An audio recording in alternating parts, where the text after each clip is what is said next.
Good evening. So thank you very much for your time. We have some of the country's top business and medical science brains already part of the COVID-19 Council. Why does the DA need to come out with its own report?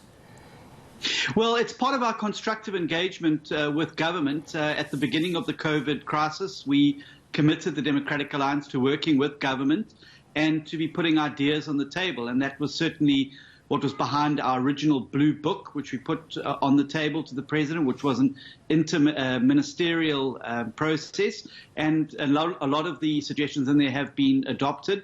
This is a path for us to move out of a hard lockdown phase to ensure that we save lives as a primary focus, but also save livelihoods in South Africa going forward to ensure we don't have a complete economic collapse while we deal with the COVID crisis in South Africa. I think it's very important at this time for everybody who has ideas to be putting them on the table. Government and the team around them don't have a monopoly on good ideas, and this is part of our constructive engagement process. Just chatting recently now to Professor Shabir Mahdi, one of our top science brains around viruses, and they're in a race against time to get a proper picture on exactly what this virus is doing. Surely it would be foolhardy to suggest any soft lockdown at this stage. Am I right? That's not what you're suggesting, or is it? That's not what we're suggesting at all. We're supporting the hard lockdown. We were supportive of it originally. We've supported the extension of the hard lockdown. We've made 6 suggestions how it can work better. But the truth of the matter is the virus is going to be with us for 18 to 24 months. We can't keep South Africa in a state of hard lockdown. So what we have to do is to use this hard lockdown period to massively ramp up testing, tracing and tracking. We need to be testing between 17,000 to 60,000 citizens per day to make sure that at the end of the hard lockdown period, we've got a data set and a model that will allow us to inform how we move forward, whether we do lift restrictions, whether we keep a hard lockdown in place.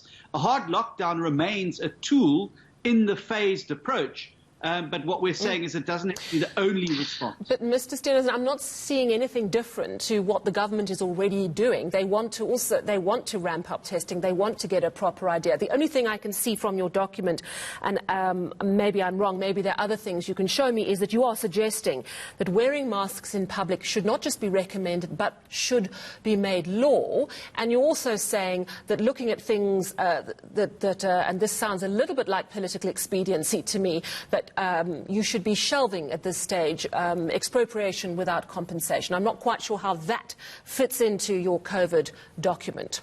Well, anything that has the potential to harm South Africa's economic well-being needs to be put on the back burner, and included in that is the huge bailouts being sent to state-owned entities like SAA. We have an airline that's not flying at the moment. There's 16.4 billion rand that's set aside for a bailout there that should urgently be channeled. There's a great deal different in what is currently happening. Government has not shown us a path or transition out of a hard lockdown phase, nor have they provided the modelling or the statistics and data that underpin the decision-making. What we're saying is we must use this time to get it. We're not testing nearly enough people. But we know we're not testing nearly enough. In fact, government itself is saying that. They're desperate to ramp it up. We know that we're in a global situation where there aren't enough tests available. We need to open up every single laboratory. I'm still trying to understand what the DA is suggesting. Some of the implication from this report, which I've read, is that there aren't enough targets being set by government on when we could move from a hard to a soft lockdown. But surely it's because nobody knows until we've got the data. What we do know is that the longer we stay in a hard lockdown without a transition out of it, the more jobs we're going to lose. We've already seen 2 major economists in South Africa say that our South Africa's GDP is going to shrink by between 4 to 6%. And that's huge. You're going to have people dying of starvation and malnutrition and exposure to the elements because of a complete collapse of the economy. So what the phased approach does, and it's anything government's put on the table. Sally, you haven't seen this government saying what the phases look like, when we move out of them, what those phases look like. We've set it out very clearly. The graphic that we've produced shows a phased approach that allows you to expand or contract from a hard lockdown into. I haven't seen anything from government like that. So I think when you say that it's no different to what government's suggesting, I would challenge you to show me a single time where government's shown us a transition out of anything other than the hard lockdown that we are in at the moment. The President has said very clearly that they're using the next 2 weeks to determine exactly that. And just for our viewers who haven't read your proposal, you're talking about 4 phases: the hard lockdown, which we're currently in, then into a soft lockdown, then into a soft open, and then into a hard open. And you're saying the 2 in the middle are the ones we're going to have to cycle through.